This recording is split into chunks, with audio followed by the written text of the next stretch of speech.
살면서 인터넷에 올라오는 사연 이야기나 드라마에서나 볼 법한 일이 저에게 일어날 거라고는 상상조차 해본 적이 없을 정도로 저는 평범하게 자랐어요.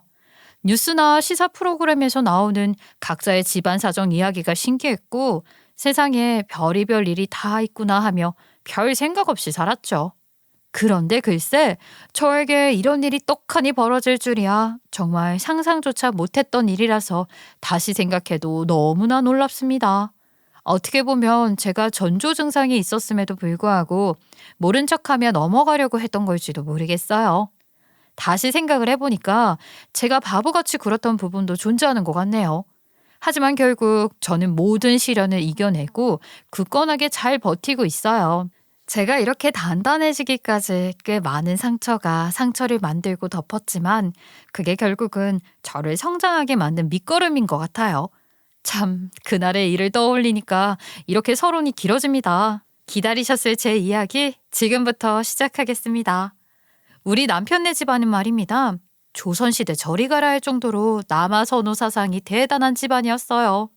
남편이 제일 맞이인 장남이었고 밑으로 도련님 그리고 막내인 신우까지 3남매였어요. 3남매. 당연히 남아선호 사상이 뿌리 깊게 존재하던 집이었기 때문에 장남인 우리 남편 그리고 도련님은 엄청난 사랑을 가족들에게 듬뿍 받으면서 자랐다고 했어요. 하지만 딸로 태어나게 된 막내 신우는 거의 뭐 집안의 종이나 다름없는 생활을 했다고 하더라고요. 또 제일 막내인데다가 셋째 딸은 얼굴도 안 보고 데려간다고 하는데도 그렇게 끊임없이 집안일을 시켰다고 해요.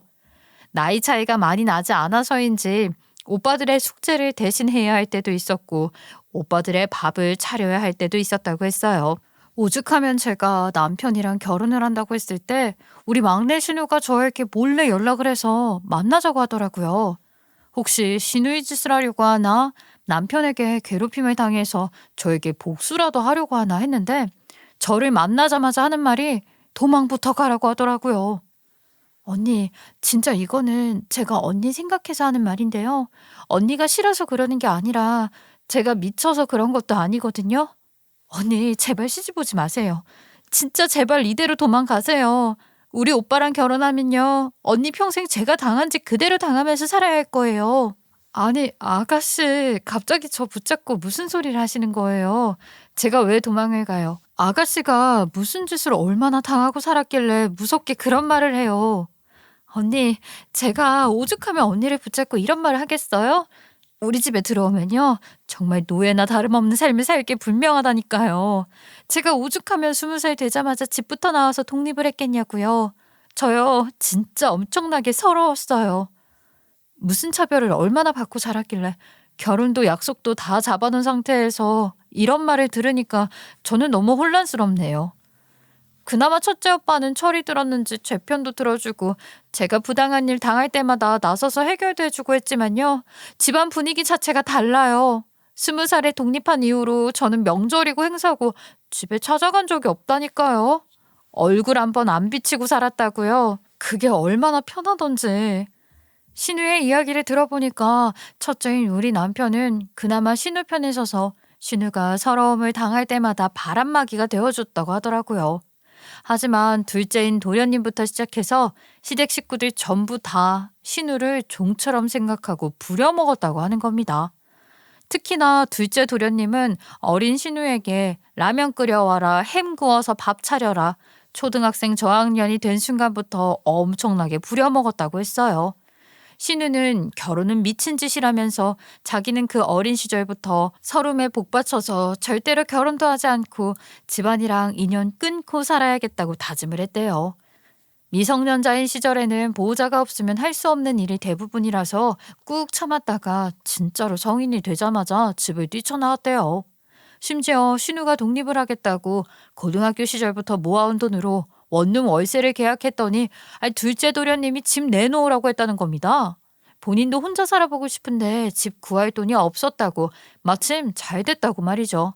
그나마도 우리 남편이 둘째 도련님 뒤통수를 때린 다음에서야 집 달라는 소리가 멎었다고 하더라고요. 아무튼 남편이랑 저랑 결혼을 한다고 하니까 무슨 수를 써서라도 저를 구해내야겠다는 마음 하나로 저에게 연락을 해온 신우가 아주 대단해 보였어요. 첫째 오빠가 이상해서 말리는 건 아니고요. 그냥 저희 집안이 이상해요. 분명히 아들 타령 엄청나게 할 텐데. 요즘은 그러면 이혼하는 시대잖아요. 언니가 견딜 수 있다면 또 모르겠지만 가족인 저도 못 견뎠는데 남은 언니가 어떻게 견디겠어요. 저를 말리러 온 신우에게 정말 미안했지만 저는 수도 없이 고민을 한 결과 제 팔자 제가 꼬고 말았습니다. 정말 하루가 뭐다 하고 파혼을 하냐 결혼을 하냐 고민을 했어요. 하지만 저는 남편을 너무나도 사랑하고 있었습니다. 사랑에 눈이 멀면 보이는 게 없다고 하잖아요. 거기다가 남편이 그 집안에서 유일하게 신우 편을 들었던 사람이라고 하기도 했고요. 남편이라면 제 든든한 방패가 되어줄 거라 생각을 하고 저는 수없는 고민 끝에 결혼을 감행하게 되었어요. 정말 너무나도 사랑했고 세상 모든 시련이 닥친다고 해도 이 사람과 함께라면 이겨낼 수 있을 거란 생각이 들었거든요. 결혼 생활은 생각 이상으로 행복했고 남편과 함께 보내는 시간 1분 1초 흘러가는 게 아까울 정도로 많은 사랑을 나누었어요. 물론 그렇다고 제가 우려했던 일이 전혀 없었던 것은 아니었습니다. 시어머니는 저에게 잔소리 정말 어마어마한 양의 잔소리를 퍼부었거든요. 하지만 저도 미리 신우에게 언지를 받았던 적이 있었기에 쉽게 네네 하면서 고개 숙이고 넘어가는 인간은 아니었어요. 한 번은 저에게 대뜸 시어머니가 남편의 식사는 어떻게 차려주고 있냐고 물어보시더라고요. 우리 아들 밥은 어떻게 차려주고 있니? 내가 너네 신우 살림이 궁금해서 밤에 잠도 못 자고 있다는 거 아니니? 둘 다 생초보니까 걱정이 돼서 말이야. 그냥 간단하게 반찬 가게에서 반찬 같은 건 사다 먹는 편이고요. 국거리 같은 건 한 솥 크게 끓여서 여러 번에 걸쳐서 나눠 먹고 있어요. 아무래도 저랑 남편이랑 둘 다 직장 생활하고 있어서 그런지 바빠서 반찬 만들어 먹을 시간이 부족하더라고요. 직장인이 퇴근을 하고 집에 오면 완전히 녹아내리듯이 진이 빠진다는 거 다들 잘 알고 계시잖아요. 퇴근해서 샤워부터 하고 밥 준비하고 언제 반찬 만들어서 그걸 해먹고 있겠어요. 한 번 만들어서 여러 번 먹는 것도 사실 물리는 일이고요. 그나마 국거리 정도야 며칠 먹어도 괜찮으니까 한 번에 대량으로 끓여서 소분해 놓기는 하는데 반찬은 사 먹는 게 낫더라고요. 게다가 그런 식생활을 하는 거에 대해서 남편도 전혀 불만이 없었고 가끔은 남편이 직접 반찬을 사러 가기도 했어요. 본인이 먹고 싶은 음식이 있을 때마다 주저없이 골라오곤 했기에 저희 생활에 만족을 하고 있었죠. 게다가 요즘은 식재료들 값이 비싸기도 하고 대량으로만 묶어서 파는 경우가 많아서 오히려 사 먹는 게 생활비를 줄이는 데 더 도움이 되더라고요. 시어머니에게 차근차근히 설명을 했는데 제 말이 끝나기도 전에 시어머니가 버럭하면서 노발대발을 하는 겁니다. 얘, 지금 무슨 소리를 하는 거야? 나는 단 한 번도 말이다. 밖에서 사온 음식으로 밥상을 차려준 적이 없다. 다 내 손으로 직접 만들어 먹였어. 음식은 정성이고, 반찬은 무조건 만들어서 먹어야지. 시간 없어서 사 먹는다는 게 핑곗거리가 되니?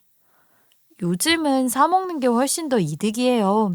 가격적인 면에서도 그렇고 양도 그렇고요. 그이랑 둘이 먹을 양만 사면 되는데 만들면 다 쉬더라고요. 아유 그렇게 게을러서야 어떻게 돈 벌어 먹고 살겠다고 그래? 여자는 자고로 부지런하게 움직여야 하는 법이다. 그래야 내조도 확실하게 하는 거야. 부지런하게 살고 있어요 지금도요. 회사 일에 집안일에 반찬 만들 시간이 부족한 걸 어떡해요. 시간이 없어서 못해요. 차라리 그 시간 아껴서 남편이랑 대화하는 시간을 더 가지는 게 저희 부부에게는 이득일 거예요. 시간이야 당연히 만들면 생기는 거지. 아유 아침에 1시간을 일찍 일어나던가 주말에 반찬을 미리 만들어 둔다던가. 직장인에게 아침 1시간이 얼마나 소중한 시간인데요.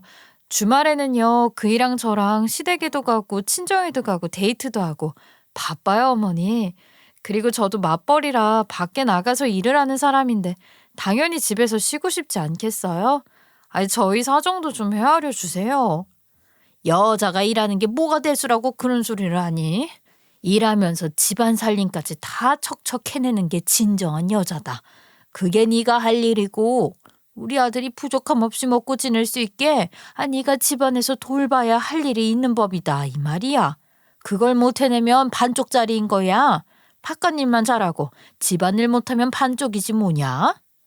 그러는 우리 시어머니는 한평생을 전업주부로만 살아왔던 사람이었거든요.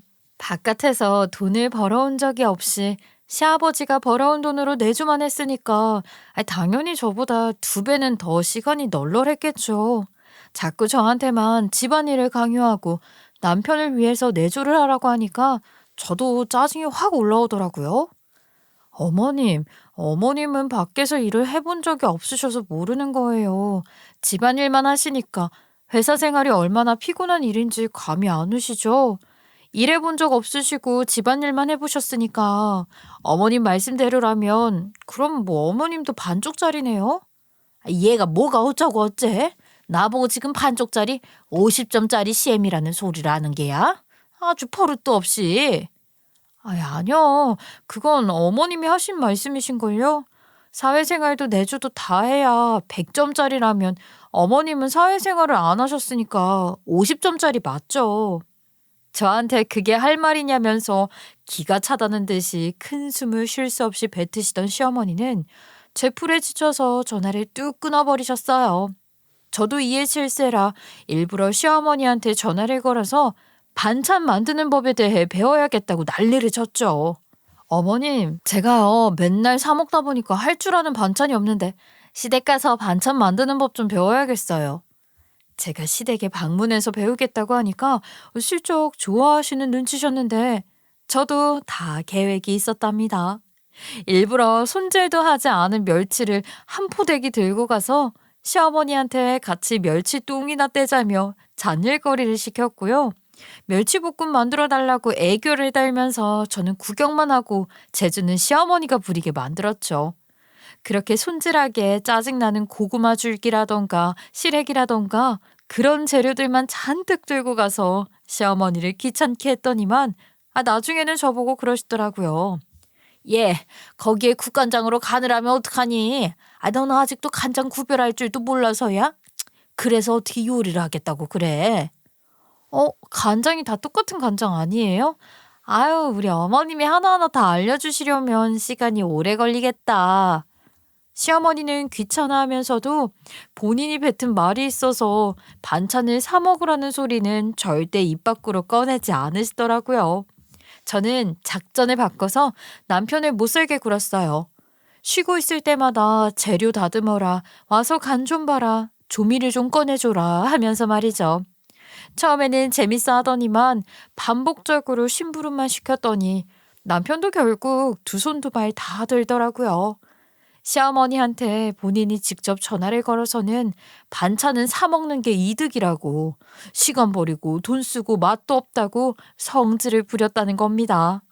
그 뒤로 시어머니가 저에게 먹을 것을 가지고 잔소리하는 일이 완벽하게 사라지게 되었죠. 며느리의 투정은 안 무서워도 아들이 부리는 투정은 마음이 쓰였나 봐요. 남편이 제 편을 들면서 반찬은 사 먹는 게 훨씬 더 편하고 좋은 일이라고 하니까 시어머니도 뭐 찍소리 못하고 저에게 그냥 반찬 만들지 말라고 하시더라고요. 이럴 때는 아들 말에 꿈뻑 죽는 시어머니가 다루기 편하다는 생각을 하게 되더라고요.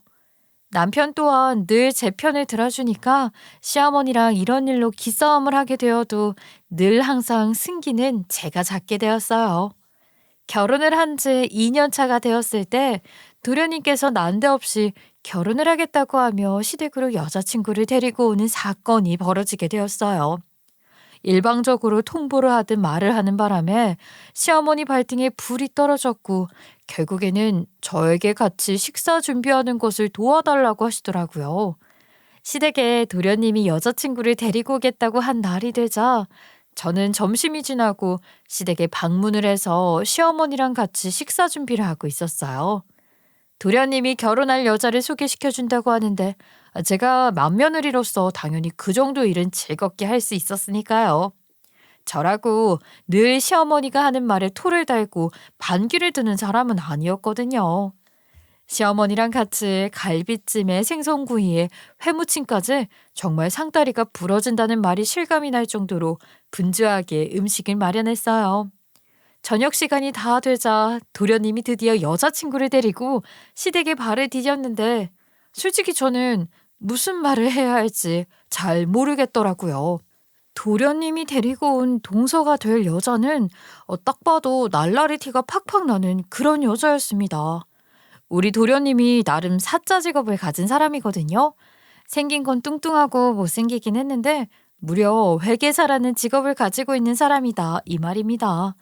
본인이 외적인 것이 별로라는 걸 어릴 때부터 깨달아서 능력이라도 잘 키워야 장가를 갈 수 있을 거라고 생각을 했대요. 그래서 중학생이 되자마자 밤마다 코피를 쏟아가면서 공부에만 매달렸다고 했어요. 그렇게 열심히 노력을 한 결과 회계사 시험까지 한 번에 프리패스를 해버리는 결과를 도출해냈죠. 아무튼 그런 주제 파악을 잘해서 그런 건지는 모르겠지만 도련님이 데리고 온 여자는 날라리 티가 팍팍 나지만 예쁘게 생기고 몸매도 좋은 사람이었어요. 본인 계획이 탄탄하게 있다 보니까 여자도 얼굴 예쁜 여자로다가 잘 만난 것 같더라고요. 시어머니의 표정을 보니까 저랑 생각하는 게 별반 다르지 않아 보이긴 했어요. 딱 봐도 날티가 나니까 시어머니도 마음에 썩 들지는 않아 보였죠. 거기다가 옷도요 몸에 딱 달라붙는 원피스를 입고 왔는데 허리를 숙이면 속이 다 들여다 보이겠더라고요. 세상에 그런 며느리를 예쁘다고 맞이해줄 시부모가 어디 있겠어요. 당연히 시부모님 표정도 썩어 들어갔죠. 그래도 분위기를 좀 바꿔보려고 하셨는지 시어머니가 도련님의 여자친구에게 질문을 쏟아냈어요. 그래요. 우리 아들이랑 결혼을 하려고 하는 여자가 어떤 사람인지 참 궁금했는데 실제로 보니까 예쁜 아가씨네. 하는 일이 뭡니까? 저는요, 네일 아트샵에서 일을 하고 있어요. 이거 내성 발톱으로 엄청나게 고생했던 거 알고 계시죠? 그거 교정하러 샵에 방문했다가 눈이 딱 맞아버렸어요.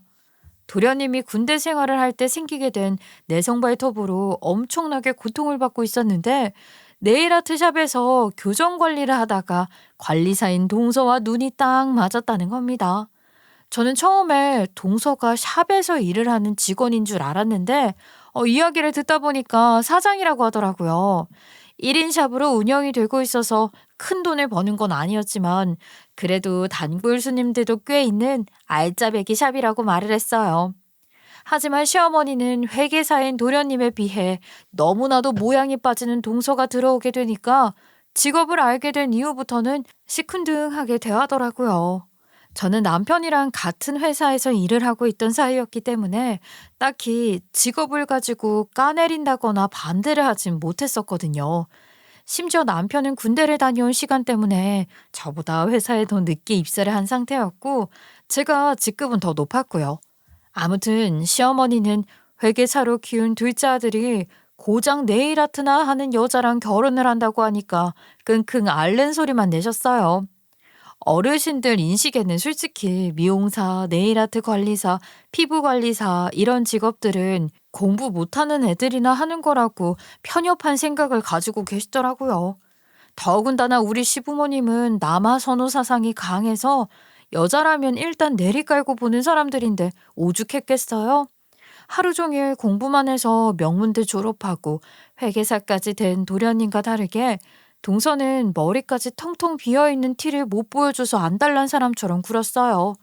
그날 저녁에 밥을 먹다가 시아버지가 할 말이 없었는지 갑자기 뉴스를 틀었는데 아나운서가 금일 저녁이라는 말을 사용했거든요. 아이고, 증시에 관한 새로운 뉴스가 뜬다는 게 오늘 저녁이었구나. 내가 미리미리 확인을 했어야 했는데. 아버님, 금일 저녁이라고 했잖아요. 금요일 저녁이요. 오늘 말고 금요일. 그것도 모르세요? 아니, 어떻게 금일이 금요일이냐. 금일에 금이 무슨 한자인지 몰라서 그래? 이제 금, 오늘이라는 뜻이다. 어머, 그러면 금요일은 오늘 요일이라는 뜻이에요? 오늘 처음 알았네. 아니지. 금요일 할 때 금은 세금자리 쓰는 거고 수금지 화목토 몰라? 태양계 행성 순서 말이다. 아, 아버님, 지금 무슨 외교하시는 거예요? 월화수목금토일은 알아도 뭐 수금지 뭐라고요? 아무튼 이상한 말을 많이 하신다. 당당하게 금일을 금요일이라고 말을 하는데 그 말에 시어머니도 저도 숟가락을 댕그랑 떨어뜨리고 말았죠. 아무리 공부를 못했다고 해도 금일이 오늘을 말한다는 건 초등학생도 아는 상식 아닌가요? 그런 식으로 모자란 티를 팍팍 내는데 정말 온 가족이 싸늘해져서 할 말을 잃고 묵묵히 밥만 먹게 되었어요. 이 집안에서 가방끈이 제일 긴 도련님이 무식이 통통 튀는 여자를 데리고 왔다는 것에 사랑이라는 게 참 대단하구나 싶더라고요. 저 같으면 솔직히 대화가 통하지 않아서 절대로 못 만날 것 같았거든요. 다들 벙쪄서 아무런 말도 하지 못하고 있으니까 시어머니가 가만 냅두면 안 되겠다 싶었는지 총대를 메고 슬그머니 이야기를 하더라고요. 아니 근데 다들 아직 홍기도 덜 찬 것 같은데 왜 벌써 결혼을 하겠다고 그래? 우리 둘째도 돈 좀 더 모으고 해도 되지 않니? 첫째 아들 장가 보낸 지 2년밖에 되지 않아서 둘째 아들까지 장가 보낼 마음의 준비가 덜 됐는데 말이야. 엄마 옆에서 엄마가 해준 밥 더 먹고 나중에 결혼을 하지 그래? 은근히 반대하는 티를 내자 동서될 사람이 웃으면서 그러더라고요. 제가요, 임신을 했지 뭐예요? 젊어서 그런가 애도 턱턱 들어서는 거 있죠. 새 생명이 쳐져왔는데 어떻게 결혼을 하지 않을 수가 있겠어요. 그런 걸 보고 금상첨화라고 하던가요? 뱃속에 아이가 육쥐가 됐다고 하더라고요.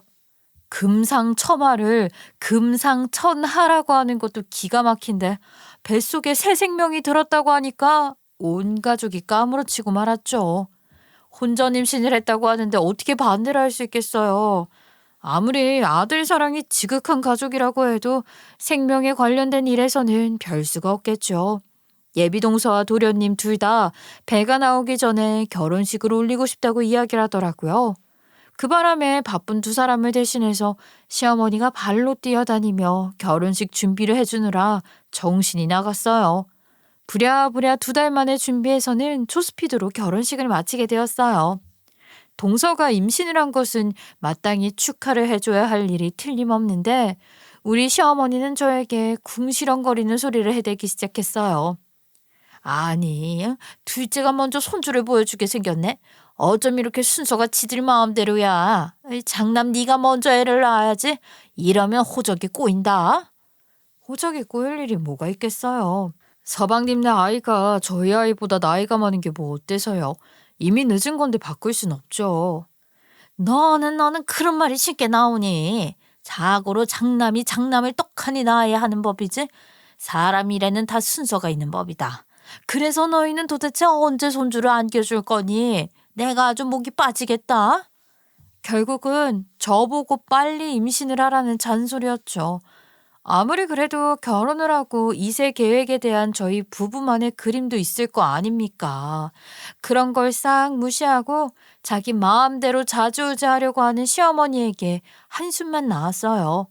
거기다가 저희 부부가 맞벌이라서 평일에는 회사 갔다 오면 기절하듯이 잠자기 바쁜데 하늘을 봐야 별을 따지 않겠어요? 전 일부러 시어머니에게 웃으면서 돈 좀 팍팍 모으고 천천히 가지겠다고 둘러댔는데 삼신할매가 저희를 찾아와서는 떡하니 새 생명을 안겨주고 가셨어요. 겹경사는 겹경사지만 저는 임신을 할 줄 몰랐었기 때문에 오히려 당황스러운 마음이 앞섰죠. 아무튼 동서네와 4개월 차이로 임신을 하게 되었고 시댁에서는 드디어 장남네도 아이를 가지게 되었다면서 방방 뛰면서 기뻐하셨어요. 앞에서도 말을 하긴 했지만 우리 시댁은 남아 선호 사상이 무척이나 강한 집안이라고 말을 했었잖아요. 임신한 동서의 아이 성별이 나올 때쯤엔 모두가 긴장을 했죠. 시부모님은 무조건 아들이어야 한다고 했거든요.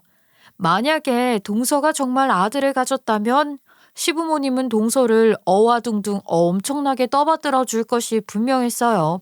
하지만 반대로 딸을 가졌다면 가뜩이나 모자란 동서를 더욱 미워하고 내칠 거라고 누가 봐도 예상이 가능한 부분이었고요. 그런데 글쎄 동서가 딸을 가졌다는 겁니다.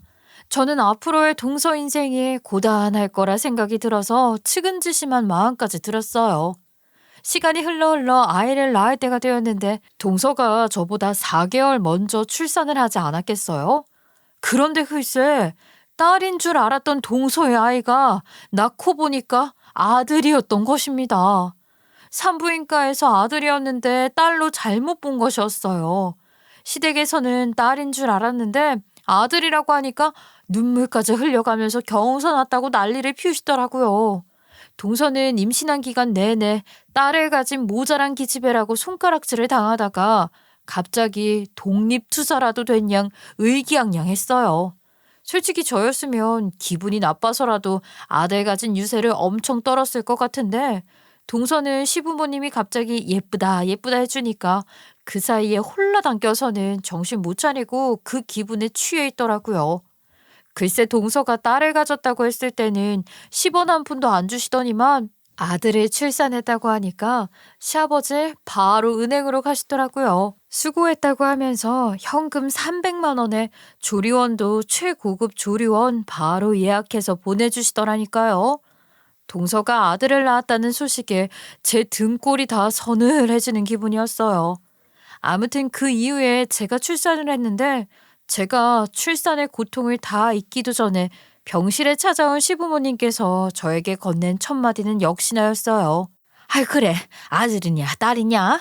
어쩜 임신기간 내내 성별을 안 알려줄 수가 있어. 내가 궁금해서 애 낳았다는 이야기 듣자마자 달려왔다. 아들이야 딸이야 몰라왔어. 어? 이제는 말해도 되잖니. 저는 뱃속의 아이 성별을 알고 있었지만 끝까지 시댁에는 말을 하지 않았었어요. 대충 짐작이 가시겠지만 아이가 딸이었거든요. 동서가 처음에 딸을 가졌다고 했을 때 얼마나 모진 구박을 받았었는지 옆에서 실시간으로 지켜봤었잖아요.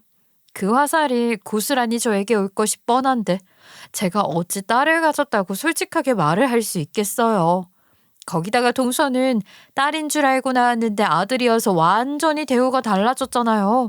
임신 기간 내내 스트레스 받기 싫어서 일부러 비밀로 하고 있었는데 병원에 찾아왔으니 성별을 알게 되는 것은 시간 문제였죠.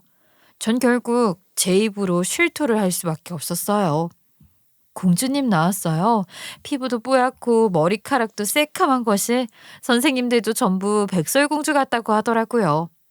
그 말에 시부모님 둘 다 갑자기 혀를 찢찢 차는 게 아니겠습니까?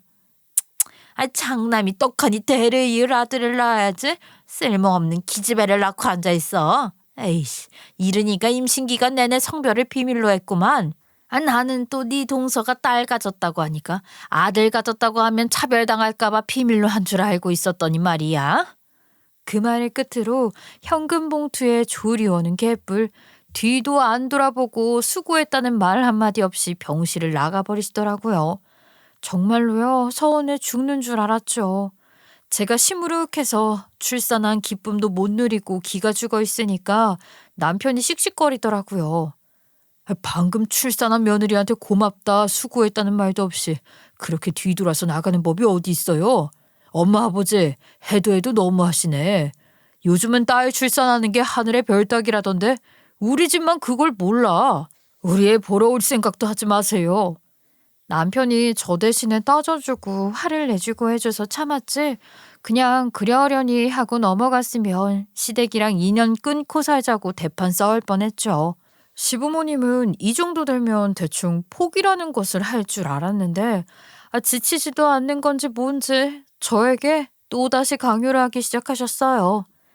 둘째 내가 떡두꺼비 같은 아들을 낳았으니까 이번에는 네가 둘째로 아들을 낳으면 되겠구나 싶다. 장남이 무조건 대를 이어야 하는 법이야. 저 출산한 지 얼마 되지도 않았는데 무슨 둘째 이야기를 하고 그러세요. 아직 몸조리도 끝나지 않았는걸요. 딸 하나 잘 키우는 것도 나쁘지 않을 것 같아요. 남편이랑 저랑 둘 다 하나만 낳아서 잘 키우자고 약속했고요. 뭐야? 무슨 말도 안 되는 소리를 아무렇지도 않게 하고 있어. 당연히 둘째로 아들을 낳아야지. 너희는 무조건 아들을 낳아야만 해. 그래야 내가 조상님 보기에도 부끄럽지 않은 법이다. 쉰소리 하지 말고 둘째 낳을 생각부터 해. 그런데 참 저도 몰랐는데 말이죠. 모유수유를 할 때는 월경이 끊기게 되잖아요. 무슨 호르몬이 작용해서 그런 거라고 하는데 저는 월경이 없으니까 당연히 임신도 되지 않을 거라 생각하고 안심하고 남편이랑 같이 시간을 많이 보냈어요. 그랬는데 정말 덜컥 또 임신을 하고 말았습니다. 연년생으로 아이를 낳아 키우게 된 거죠. 제가 임신을 했다는 소식을 접한 시부모님은 다시 한번 난리가 났습니다. 이번에는 무슨 일이 있어도 무조건 아들을 낳아야 하는 법이다. 충남에 있는 절에 가면 아들 낳는 기도를 드려준다고 하더라. 나랑 충남에 가자. 그리고 제주도에 가서 도라르방 코를 만지면 아들 낳는 소리 들어봤지? 제주도도 다녀오자. 그뿐만이 아니라 내일은 무슨 색을 입어라. 침대의 방향을 바꿔야 한다 하면서 온갖 미신을 다 갖다 붙이더라고요. 저는 세상에 아들을 낳는 미신이 그렇게 많을 줄은 꿈에도 몰랐어요. 이번 임신 기간은 다른 의미로 참 피곤했죠. 하지만 하늘도 무심하시게 둘째 역시나 딸이라고 하더라고요. 아니 너는 아들도 못 낳는 바보야? 이번에도 딸이라고? 아휴, 내가 정말 속이 터져서 원. 도대체 뭐가 문제길래 딸만 줄줄이 낳는 게야? 어머님, 제가 뭐 딸 가지고 싶다 해서 딸 가진 거겠어요? 그리고요, 성별을 정하는 건 제가 아니라 애 아빠예요. 그런 건 과학 시간에 다 배우잖아요. 이런 우리 아들이 아들 하나 못 가질 위인이 아니다 이 말이지. 너한테 문제가 있으니까 아들도 딸로 바뀌는 거 아니겠냐? 어?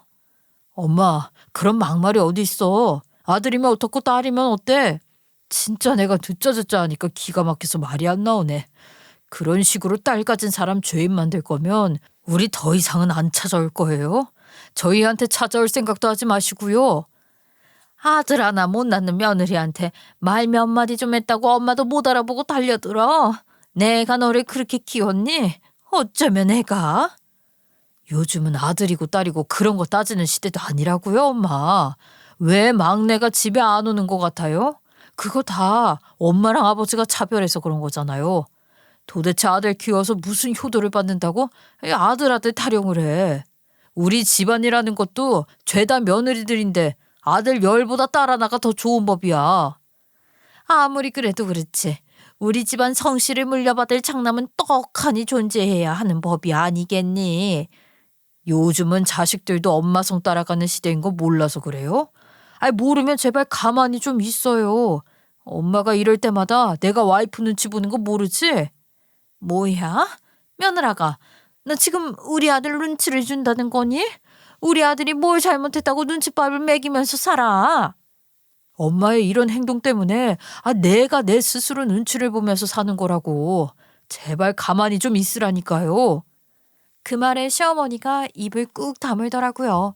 전 그 뒤로 일부러 애를 키워야 한다는 핑계로 명절에 시댁에 방문을 해서도 일을 하지 않고 손을 딱 놓고 있었어요. 처음에는 그냥 하던 일을 했었는데 어느 순간 보니까 동서는 아들을 낳았다는 이유로 일을 전혀 시키지 않고 저한테만 자꾸 시키더라고요. 전 애가 둘이나 있는데 자꾸 이거 해라 저거 해라 애가 온다 애를 봐라 하고 있으니까 몸이 10개라도 부족한 것 같았죠. 저도 사람인데 당연히 기분이 상하지 않겠어요? 저도 그냥 남편이랑 같이 시댁에 잠깐 가서 얼굴만 비추고 핑계를 댔죠. 어머님, 우리 애기들 배고파서 오나 봐요. 분유를 챙겨오질 않아서 집에 가봐야 할 것 같아요. 거기다가 기저귀도 다 두고 온 거 있죠.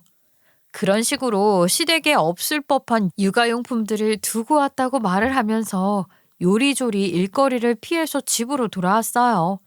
물론 시어머니도 어느 정도 눈치를 챘겠지만 제가 아주 천연덕스럽게 말을 하니까 꼬투리를 잡지 못하시더라고요. 끽해봐야 앞으로는 물건 잘 챙겨서 다녀라 하는 잔소리 정도만 하셨어요. 그나마도 남편이 자기가 챙겼어야 했는데 까먹었던 거라고 제 편을 들어주니까 더 말을 얹진 못하셨고요.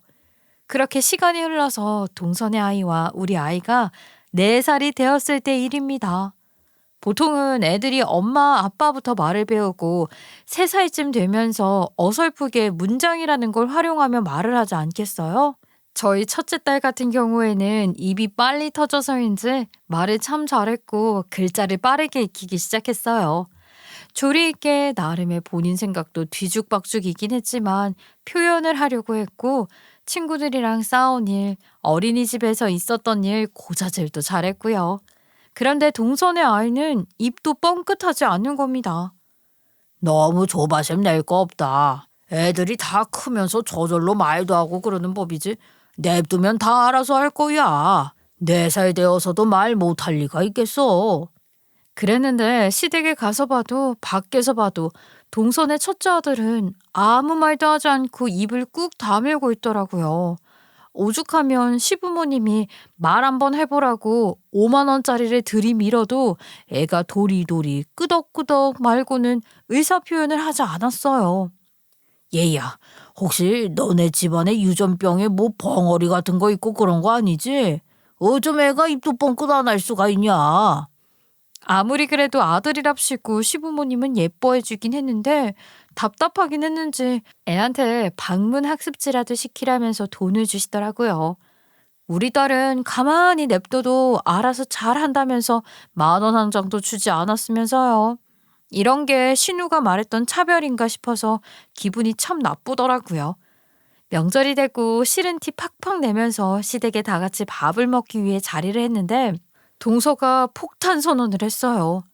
어머님, 아버님, 제가 좋은 소식 하나 들고 왔어요. 제가 둘째를 가졌어요.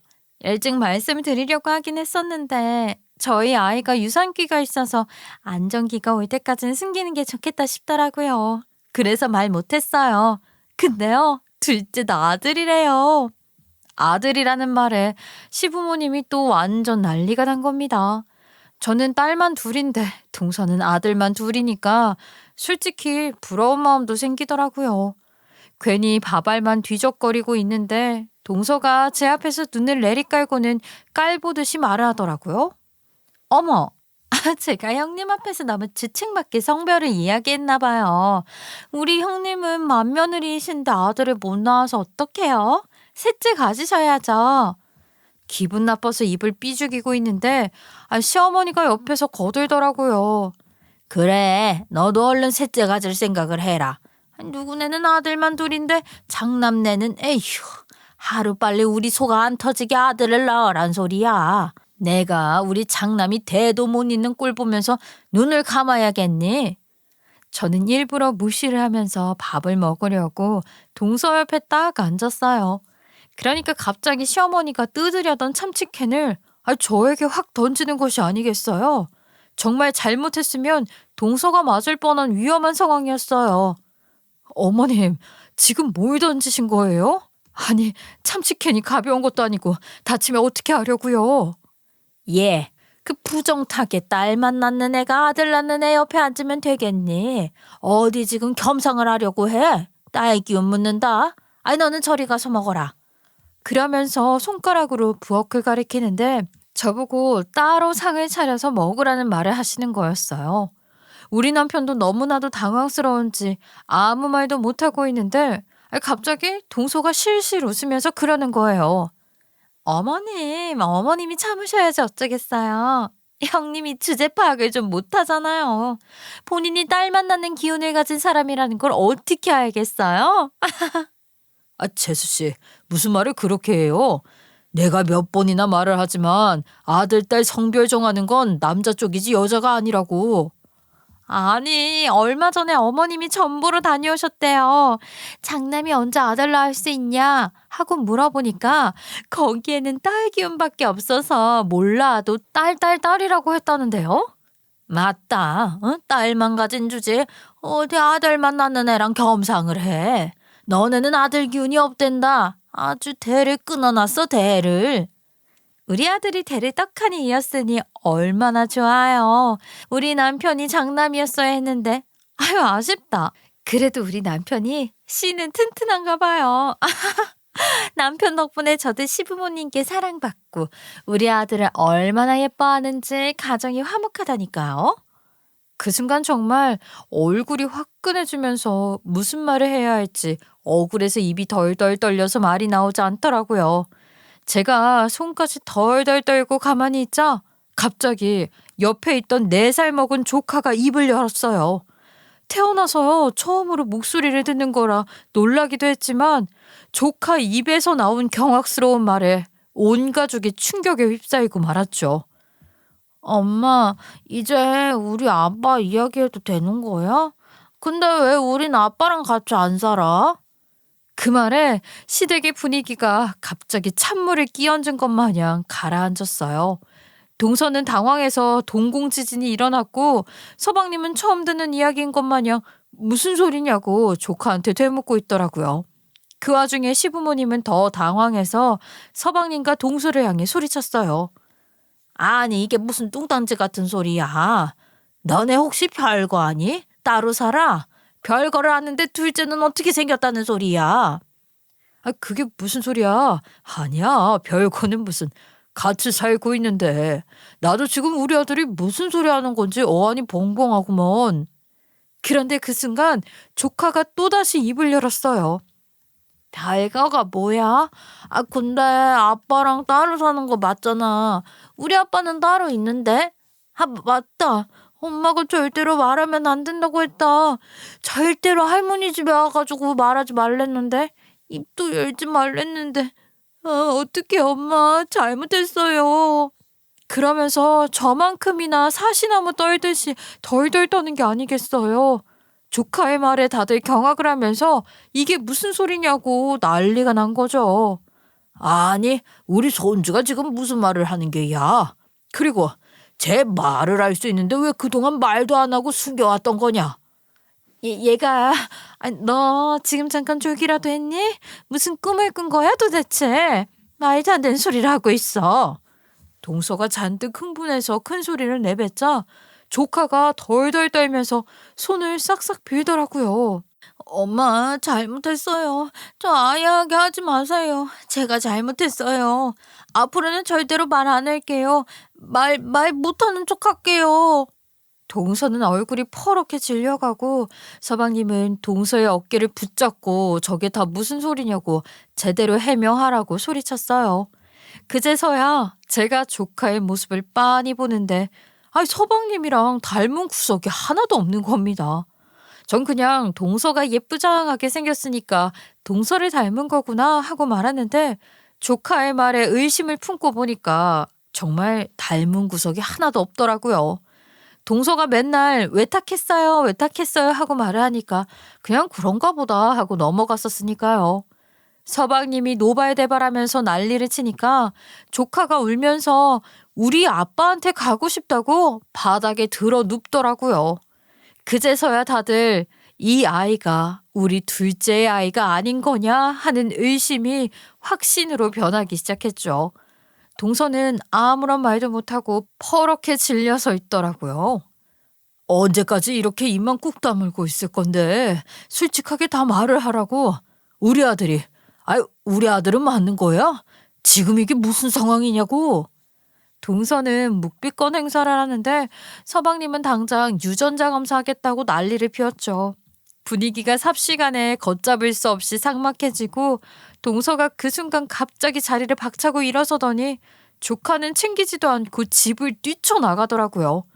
서방님은 동서를 놓칠세라 바로 따라 일어서서는 동서를 잡으러 뛰어가는데 무슨 사슴과 호랑이가 레이스를 펼치는 것 같았다니까요.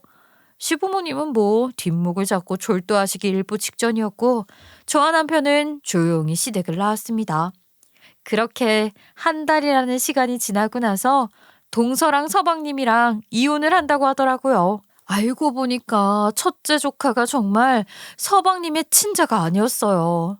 유전자 검사 결과 친자 불일치가 딱 떴다고 하더라고요. 동서가 서방님이랑 연애를 하던 시절에 양다리를 걸치고 있었는데 서방님이 돈도 더 잘 벌고 돈도 많고 전문직이니까 서방님이랑 결혼을 하기로 한 거죠. 이미 임신을 한 상태였는데 양다리를 걸치고 있었으니까 누구 아이인지 몰랐던 거고요. 그냥 서방님 애라고 속이고선 결혼을 감행한 겁니다. 나중에 출산을 했다가 소식을 듣고 친부가 찾아와서는 애 보여달라고 난리를 치니까 서방님 몰래 애를 친부에게 보여주고 있었던 거고요. 그리고 뒤에서 몰래 양육비도 챙겨받고 있었고요. 그러다가 조카가 말을 시작하게 되면서 우리 아빠 소리를 친부에게 하니까 혹시라도 말 실수를 할까봐 시댁에서는 입도 뻥끗 못하게 한 겁니다. 아예 벙어리인 척 목소리도 내지 말라고 했고 평소에 호되게 아이를 혼내던 동서가 다그치면서 윽박을 지르니까 조카도 겁을 먹은 거죠. 시댁에서는 아예 입을 다물고 찍소리도 내지 않았던 것이었어요. 이 사실을 전부 알게 된 서방님은 바로 이혼 소송 걸었고 동서는 위자료를 물게 되었어요. 둘째는 당신 아이니까 당신이 데려가서 키우도록 해. 병원에 가 살아보니까 이미 애가 다 자라서 무조건 출산해야 한다고 하더라. 그 애가 내 애인지 다른 인간의 애인지 알게 뭐야. 친자검사에서 내 애가 맞으면 그때 다시 이야기하도록 해. 뭐 내가 데려가서 키우던가 아니면 양육비를 보내주던지 할 테니까 그 전까지는 입도 열지 마. 첫째 조카는 친자가 아니라는 사실이 명확했기에 서방님은 이혼 후 파양을 하겠다고 변호사 알아보고 다니더라고요. 아들 타령하던 시부모는 졸지에 손주가 사라지는 바람에 완전히 망연자실하게 되었죠. 그 뒤로 시어머니가 제 눈치를 보면서 은근슬쩍 말을 살갑게 붙이더라고요. 내가 너무 아들 타령만 하고 딸 낳았다고 구박해서 속이 많이 상했지? 우리 맏며느리가 나 때문에 참 많이 서운하고 힘들었을 거야. 그치? 내가 다 미안하고 잘못했다. 내가 아들 타령하려는 건 아니고 원래 아이들이 많은 집안이 화목하다고 하지 않든 복작복작하게 살아야 행복한 거지. 그래서 셋째 낳을 생각은 없니? 저한테 딸 기운만 있다면서요. 셋째도 딸이면 어쩌시려고 그러세요? 그 말에 시어머니가 아무 소리도 못하고 땀만 뻘뻘 흘리더라고요. 솔직히 저랑 남편은 아이 키우는 게 너무 재미가 있고 행복해서 사실은 셋째 계획이 있긴 했어요. 서방님의 이혼이 마무리되고 파양 소송까지도 다 끝나고 나니까 거의 8개월이라는 시간이 지났더라고요. 동서는 둘째를 출산했는데 소름 돋게도 서방님의 친자가 또 아니었어요. 정말 꼴이 9개가 아니라 99개가 달린 줄 알았다니까요. 저는 경사스럽게도 셋째를 임신했는데 지난주에 아들이라고 성별 확인을 받았습니다. 남편이 바로 의기양양하게 시댁에 알렸더니 집으로 꽃바구니도 보내고 조리원도 예약했다고 구구절절 설명을 하시더라고요. 제 눈치를 엄청나게 보면서 말을 하는데 드디어 저도 어깨 당당히 펼 수 있겠구나 싶더라니까요. 아직까지는 사실 시댁에 이렇다 저렇다 대꾸도 안 하고 있는데 누릴 거 다 누리고 화가 좀 풀리면 그때쯤 시댁에나 한번 가볼까 합니다. 제 복수는 아직 끝나지 않았으니까요. 저도요 최대한 시부모님 약 올릴 거 다 올리고 아들 가진 유세 좀 떨어보려고요. 이제 곧 18주 차에 들어가게 되었는데 출산할 때까지 몸 건강하게 잘 지내보도록 하겠습니다. 저의 웃지 못할 긴 이야기 들어주셔서 너무 감사합니다.